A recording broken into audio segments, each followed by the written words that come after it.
Hello বন্ধুরা, কেমন আছো সকলে? আমি চলে এসেছি সেরেঙ্গেটির চোরা শিকারি, আমার নিজের লেখা গল্প তোমাদের সঙ্গে পড়ে শেয়ার করবার জন্য। আমরা আগের অংশে দেখেছিলাম ফ্যারেল জুলিয়াস থাবিতের সঙ্গে দেখা করতে চায়, কারণ সেরেঙ্গেটিতে একটা বড়সড় অ্যাডভেঞ্চার করার জন্য তার মন ভীষণই উতলা হয়েছে। অবশ্যই সে সঙ্গে তার প্রিয় বন্ধু কমেকে থাকতে রাজি করিয়েছে। দেখি এবার আগে আগে কি হয়। সেরেঙ্গেটি নিয়ে প্রথম যখন মনের মধ্যে কৌতূহল দানা বাঁধে, তখন একটু পড়াশোনা করেছিল ফ্যারেল। জেনেছিল নানান তথ্য। সেরেঙ্গেটি নামের আক্ষরিক অর্থ এখানকার ভূমিপুত্র মাসাইদের ভাষায় অন্তহীন সমতল ভূমি। সত্যিই তাই। 30,000 বর্গ কিলোমিটারের আদিগন্ত প্রসারিত গ্রীষ্মপ্রধান সাভানা তৃণভূমি বিশ্বের এক অপরূপ বিস্ময়। এরই অন্তর্গত এক ন্যাশনাল পার্ক হল সেরেঙ্গেটি। তানজানিয়ার উত্তর পশ্চিমে শুরু হয়ে ভিক্টোরিয়া হ্রদের দক্ষিণ পূর্ব অবধি বিস্তৃত 1476 বর্গ কিলোমিটারের এই ন্যাশনাল পার্ক। সমগ্র পার্কটাকে ভৌগোলিকভাবে বেশ কয়েকটি বলয়ে বিভক্ত করা যায়। দক্ষিণ প্রান্তে আছে শুষ্ক সমতল বনভূমি। বছরে সেখানে মাত্র 500 মিলিমিটার বৃষ্টিপাত হয়। এখানে যেমন রয়েছে ডিজিটারিয়া ম্যাক্রোব্লেফারা, যা পশুচারণের উপযোগী বেঁটে বেঁটে লন ঘাস, তেমনি লম্বা লম্বা ঘন গুচ্ছবদ্ধ লাল রঙের বহুবর্ষজীবী থেমেদা ত্রিয়ান্দ্রা ওরফে রুইগ্রাসও আছে। এই দুই ধরনের ঘাসের সংমিশ্রণে সেরেঙ্গেটির দক্ষিণ প্রান্তের রূপ অতি চমৎকার। মধ্যভাগ বা কেন্দ্রভূমিতে আছে সাভানা। কত রকমের যে ঘাস আছে সেখানে তার ইয়ত্তা নেই। রোডস, বারমুডা, ইলাস্টিক, ফ্যান, গিনি, কত না তাদের বাহারি নাম, আর তেমনই তাদের রকমারি ঢং। লম্বায় তারা কেউ কেউ হেসে খেলে 5-7 ফুট, কেউ বা আবার মাত্র 4-5 ইঞ্চি। প্রকৃতির এই বিচিত্র খামখেয়ালিপনায় তাজ্জব বনে যায় ফ্যারেল। এই রুক্ষ তৃণভূমির স্থানে স্থানে অতন্দ্র প্রহরীর মতো ডালপালার ছাতা ছড়িয়ে ঠায় দাঁড়িয়ে আছে অ্যাকাসিয়া ওরফে বাবলা গাছ। এখানে বেশ কয়েক ধরনের অ্যাকাসিয়া গাছের সাম্রাজ্য। তার মধ্যে একটা হলো অ্যাকাসিয়া টটিলিস ওরফে আমব্রেলা থর্ন। দূর থেকে দেখলে মনে হবে খোলা ছাতা নিয়ে এক পায়ে খাড়া হয়ে দাঁড়িয়ে আছে কোনো এক বরকন্দাজ। এদের পাতা রসালো, সুস্বাদু, কিন্তু হলে কি হবে, কাঁটায় কাঁটায় 6 লাভ। তাই বেশিরভাগ উদ্ভিদভোজী প্রাণী ভয়ে এর থেকে শত হস্ত দূরে থাকে। অবশ্য লম্বা গলাওয়ালা জিরাফদের কথা আলাদা।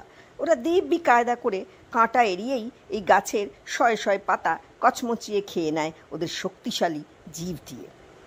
এরপর আছে অ্যাকাসিয়া ড্রেপানলবিয়াম। সাদা সাদা ফুল ধরে গাছে। বীজশুটিগুলো লম্বা লম্বা। এদেরও জবরদস্ত লম্বা লম্বা কাঁটা, কোনোটা প্রায় 7 সেন্টিমিটার। এর মধ্যে কিছু কাঁটা আবার ফোলা ফোলা ফাঁপা কন্দ গজায়। আর বেশ কয়েক ধরনের পিঁপড়ে এই কন্দের ভিতরে দিব্যি বাসা বেঁধে থাকে।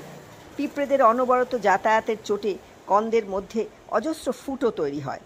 আর যখন হাওয়া বয় তখন কন্দের গর্ত দিয়ে চলাচলের সময় বাতাস এক বিচিত্র শব্দের সৃষ্টি করে। মনে হয় কেউ বুঝি বা শীষ দিচ্ছে অথবা বাঁশি বাজাচ্ছে। এই কারণে এই অ্যাকাসিয়ার আর একটি নাম হুইসলিং থর্ন।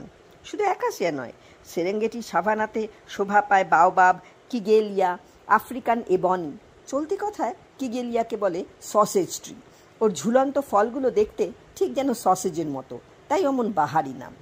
আবার শেয়ালরা আফ্রিকান এবনি গাছের ফলের খুব ভক্ত, তাই ইংরেজিতে এর নাম হয়ে গেছে জ্যাকলবেরি।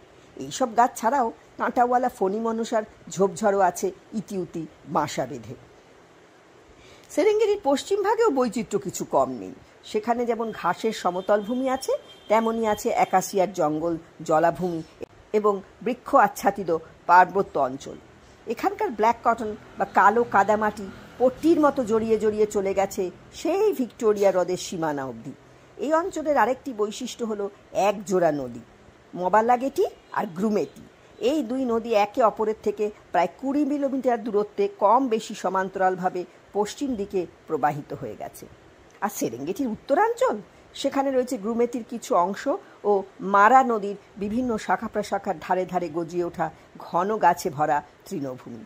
এই বিস্তীর্ণ সাভানার ধুধু চরাচরে এদারে ওধারে মাথা উঁচু করে উঁকি মারে পাথুরে টিলা। সমুদ্রের বুকে যেন জেগে থাকা ছোট ছোট দ্বীপ, ওদের বলে কপি। এই গ্রানাইট পাথরের কপিগুলো জন্মেছিল কবে কোন প্রি ক্যাম্ব্রিয়ান যুগে। সেই জ্বলন্ত আগ্নেয়গিরির থেকে উদ্গত নরম শিলা আর ছাইতে ছেয়ে গিয়েছিল তখন সেরেঙ্গেটি। আস্তে আস্তে তারা ঠান্ডা হয়েছে, রূপান্তরিত হয়েছে কঠিন শিলায়। তারপর ঝড়, বৃষ্টি, সূর্যের তাপ সব এসে একটু একটু করে দিনে দিনে ক্ষইয়ে দিয়েছে নিচে সেই অতি পুরাতন আগ্নেয় শিলা। এখন কপিগুলো এমনভাবে মাথা উঁচু করে থাকে ধুধু প্রান্তরে, যেন একটুখানি সজল আশ্রয়, মরুভূমিতে যেমন থাকে মরুদ্যান। সেরেঙ্গেটির এই জঙ্গলে পশু পাখি গাছগাছালি বেঁচে থাকার জন্য সবাই একে অপরের উপর নির্ভরশীল। আর এই জটিল এবং পরিবর্তনশীল পরিবেশে বৃষ্টির জলের একটা বড় ভূমিকা আছে। নভেম্বর ডিসেম্বর হলো স্বল্প দৈর্ঘ্যের আর্দ্র ঋতু। সে সময় বৃষ্টি আসে লুকিয়ে চুরিয়ে, একটু দেখা দিয়েই উধাও। দীর্ঘায়িত বৃষ্টির মরশুম চলে মোটামুটি মার্চ থেকে মে মাস পর্যন্ত। সূর্যের পর্যাপ্ত আলোয় আর বৃষ্টির আদরে সবুজ ঘাস বেশ ফনফনিয়ে বেড়ে ওঠে তখন। তারপরেই জুন থেকে অক্টোবর আবার শুষ্ক ঋতু। প্রাকৃতিক বৈচিত্র্যে ভরপুর এই সেরেঙ্গেটিতেই ডেরা বাঁধবে ফ্যারেল। তার দু চোখে অনেক স্বপ্ন জমে আছে। এবার কাজে নেমে এসে স্বপ্নকে ছুতে চাওয়ার পালা।